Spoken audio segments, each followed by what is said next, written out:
Hello everyone, वर्षा रेसिपीमध्ये तुमचं मनापासून खूप खूप स्वागत आहे. आज वर्षाच किचनमध्ये मी बनवते गुळांबा. मला गुळांब्याची ऑर्डर आली. 2 किलो गुळांब्याचं मी तुम्हाला इथं साहित्य दाखवते. तर चला रेसिपीला सुरुवात करूयात. मी इथं घेतले 2 किलो कच्ची कैरी. त्याला छान धुवून त्याचे छिलके काढायचे. छिलके काढून झाल्यावर त्याला स्वच्छ धुवून घ्यायचं आहे आपल्याला. त्याचा जो वरचा चिक असतो तो निघून जाईल. 2 किलो कैरीला मी इथे घेतले अर्धा तुकडा अद्रक. त्याला छान किसून घेऊयात. कैरी आपले छान किसून घेऊयात. बरं, कुणालाही इथं जर क्लाउड किचनमध्ये तुम्हाला ऑर्डर करायचं असेल तर माझं पुण्यात क्लाउड किचन आहे. मी इथं नंबर माझा मेन्शन करेल, तुम्ही ते मला व्हॉट्सअप किंवा फोन करू शकता. मी इथे घेतली 6 वेलची, त्याची छान पूड करायची. आपली पूड झालेली आहे तर आपण 2 दालचिनी घालायचे, त्याच्यानंतर 4 लवंग, 6 मिरे. बरं, इथं 2 किलो कच्च्या कैरीला मी इथे घेतली 1.5 किलो गूळ. त्याला छान आपण किसून घेऊयात.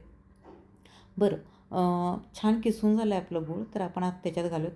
बरं, कुणालाही पूर्ण रेसिपी बघायची असेल तर मी यूट्यूबवरती अपलोड केलेली. ह्याला आपण छान हलवूयात, मिक्स करूयात व्यवस्थित आणि 3 तास मी तर मुरत ठेवले. 2 ते 3 तास मुरत ठेवायचं, म्हणजे त्याला छान पाणी सुटतं.